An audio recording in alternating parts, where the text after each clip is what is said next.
Hello అండి. ఈ కథను రాసిన వారు కె అమృత జ్యోత్స్న గారు. కథ పేరు అమ్మతనం. అమ్మా సరిత, నువ్వేమీ కంగారు పడకు. మీటింగ్ అయిపోయాకే నిదానంగా ఇంటికి రా. నేను మీ ఇంటికి వస్తూ డే కేర్ సెంటర్లో ఉన్న మీ అబ్బాయిని తీసుకుని ఇంటికి వస్తున్నాను అంటూ విషయం అంతా చెప్పి ఫోన్ పెట్టేసింది అన్నపూర్ణమ్మ. అన్నపూర్ణమ్మ సరితకి మేనత్త అయినా చిన్నప్పుడే అమ్మ చనిపోవడంతో అన్నీ అమ్మలా చూసుకుంటూ పెంచి పెద్ద చేసింది. ఆ రోజు ఆఫీస్లో మీటింగ్ లేటుగా ముగియడంతో రాత్రి 8 తర్వాతే ఇంటికి చేరుకుంది సరిత.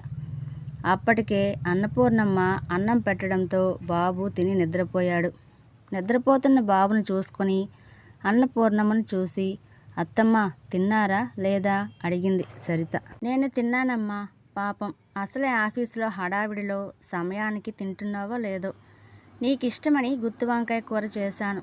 కడుపు నిండా తిని పడుకోరా బుజ్జి అని సరితకి చెప్పి తను కూడా వెళ్ళి నిద్రపోయింది.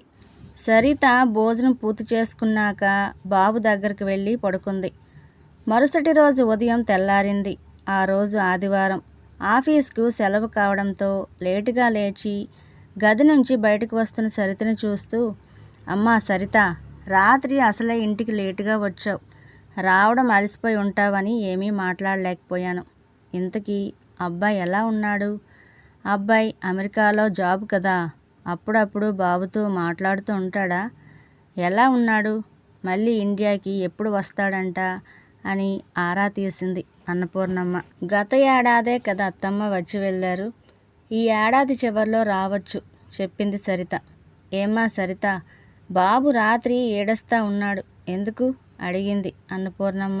అదే అత్తమ్మ, ఇంతకుముందు ఇలా లేదు కానీ ఈ మధ్య ఎందుకో అబ్బాయి రాత్రి అప్పుడప్పుడు ఉలిక్కిపడి లేచి ఏడుస్తున్నాడు.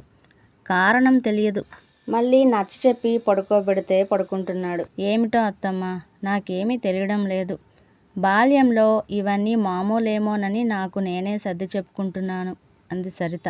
సరిత బాబుని తీసుకొని హాల్లో బొమ్మలతో ఆటలాడిస్తుండగా టిఫిన్ సంగతి చూద్దామని వంటగదిలోకి వెళ్ళింది అన్నపూర్ణమ్మ. హాల్లో హఠాత్తుగా పిల్లోడి ఏడుపు వినపడటంతో ఏమైందమ్మా అంటూ హాల్లోనికి వచ్చింది అన్నపూర్ణమ్మ. పిల్లవాడి తీరును చూసి ఒకంత ఆందోళనకు లోనైంది ఆమె.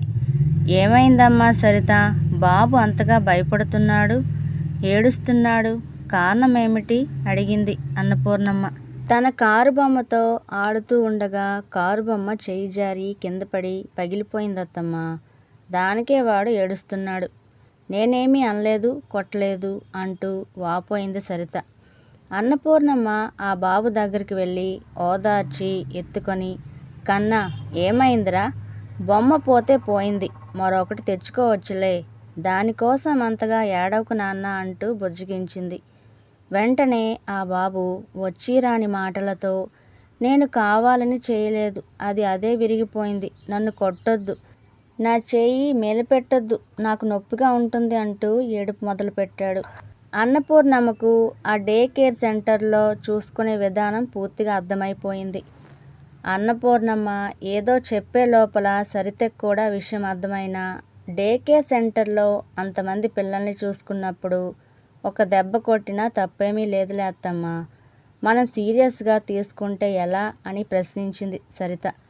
అబ్బాయి ఉద్యోగంలో బిజీ, నువ్వు ఉద్యోగంలో బిజీ, ఇలా అయితే మీ బిడ్డ చాలా ఇబ్బంది పడతాడు కదమ్మా, అది కూడా ఆలోచించాలి కదా అంది అన్నపూర్ణమ్మ. అలా అయితే ఏం చేయమంటారు అత్తమ్మ? బాగా చదువుకొని ఉద్యోగం చేసేది నా కాళ్ళ మీద నేను నిలబడాలనే కదా. ఇప్పుడు నన్ను ఉద్యోగం మానేసి బాబును చూసుకోమంటారా? ఇది ఎంతవరకు న్యాయం? ఉద్యోగం అనేది మగవాళ్ళ పనేనా, ఆడవాళ్ళది కాదా అంటూ గొంతు పెంచి ఉక్రోషంతో సమాధానం చెబుతున్న సరితను చూసి నవ్వుకుంది అన్నపూర్ణమ్మ. నువ్వు చదువుకున్నావు కాబట్టే అర్థం చేసుకుంటావని నీకు ఒక విషయం చెప్పదలుచుకున్నాను. డే కేర్ సెంటర్ అనే చట్రంలో పిల్లల్ని బిగించి వారి స్వేచ్ఛను హరించి వేస్తే వారి మనోవికాసం దెబ్బతింటుందని తెలియదా నీకు? తల్లి తొలి గురువు.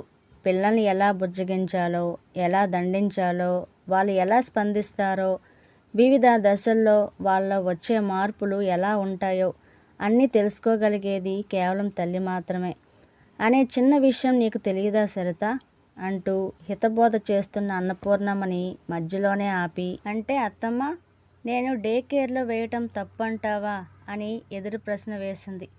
దానికి సమాధానంగా, డే కేర్ సెంటర్లో బాగా చూసుకోరు అని నేను చెప్పడం లేదు. అందులో వదలాల్సిన అవసరంలో నీవు లేవు అని గుర్తు చేస్తున్నాను. కనీసం పిల్లవాడు బడికి వెళ్ళే సమయం వరకైనా నువ్వు ఉద్యోగం మాని ఈ బిడ్డ సంరక్షణలో గడపాలి అనేదే నా ఆశ.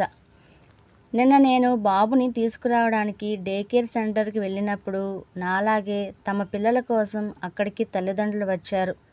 వాళ్ళ కోసం వాళ్ళ పిల్లలు ఏడుస్తూ పరిగెత్తుకుంటూ రావడం చూశాక నా మనసుకు ఎంతో బాధ కలిగిందమ్మా.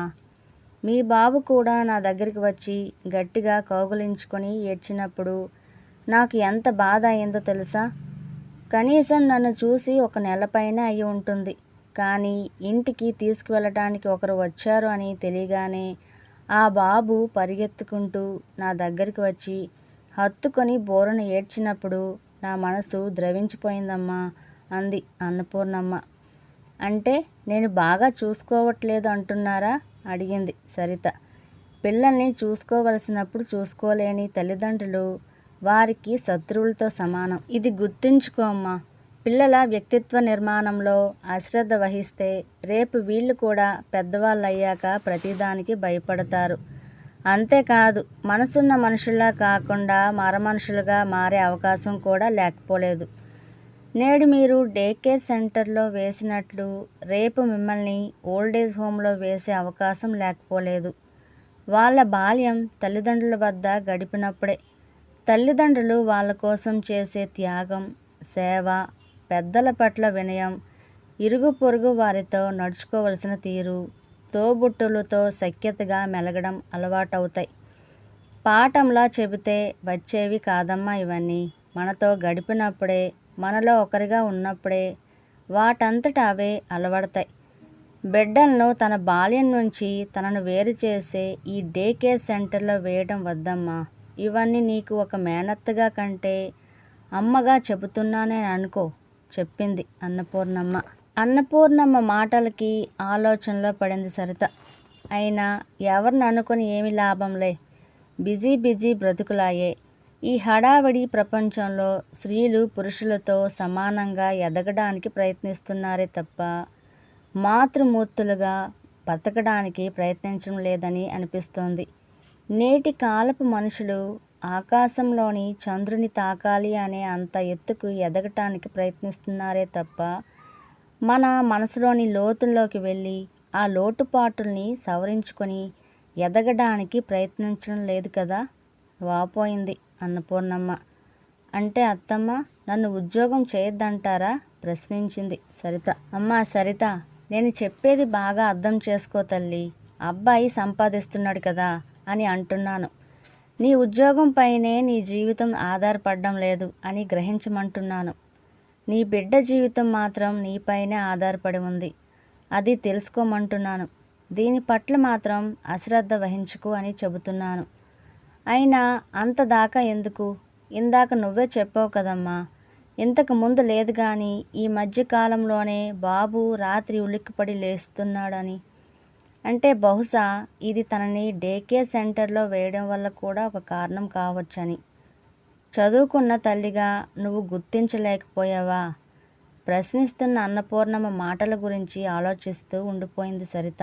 చిన్నప్పుడే తల్లిదండ్రులను కోల్పోయిన తనని అత్తమ్మ ఎలా చూసుకుందో, తనను ఏనాడు ఎటువంటి డే కేర్ సెంటర్లో కానీ హాస్టల్లో కానీ వేయకుండా తన దగ్గరే పెట్టుకుని పెంచి పెద్ద చేసి పెళ్లి చేసిన తన అత్తమ్మ కంటే కన్న తల్లి అయ్యుండి తన బిడ్డకు ఎటువంటి పరిస్థితి కలిగించిందో, బిడ్డను చూసుకునే విధానంలో తన పరిస్థితి ఏమిటో తలుచుకొని మనసులోనే బాధపడింది సరిత. తనలో మార్పును కలిగించిన తన అత్తమ్మకు మనసులోనే చేతులు జోడించి నమస్కరించుకుంటూనే మరోవైపు అపరాధ భావంతో అన్నపూర్ణమ్మని చూస్తూ, నన్ను క్షమించండి అత్తమ్మ, ఇక మీదట ఉద్యోగానికి వెళ్ళను. పూర్తిగా బాబు బాగోగులకే సమయం కేటాయిస్తాను. కనీసం మా బాబుకు 10 ఏళ్ళు నిండే వరకు ఉద్యోగం జోలికి పోను అని చెప్పింది సరిత. ఆమెలో వచ్చిన మార్పుకి చాలా సంతోషించింది అన్నపూర్ణమ్మ. మరుసటి రోజు ఉదయాన్నే నిద్రలేచి తయారై హ్యాండ్ బ్యాగ్ తీసుకొని బయలుదేరింది సరిత. అది చూసిన అన్నపూర్ణమ్మకు నిన్ననే కదా ఉద్యోగం మానేస్తానా అంది, మళ్ళీ ఇలా ఆఫీస్కు తయారైందేమిటి అని ఆశ్చర్యంగా సరిత వైపు చూస్తూ ఉండగా సరిత ఒక చిన్న నవ్వు నవ్వి, అత్తమ్మ కంగారు పడకండి, నేను ఉద్యోగానికి వెళ్ళటం లేదు, ఆఫీస్కు వెళ్ళేది నా రాజీనామా ఇవ్వటానికని చెప్పి బయలుదేరుతున్న సరితను చూసి ఆనందంగా సాగనంపింది అన్నపూర్ణమ్మ.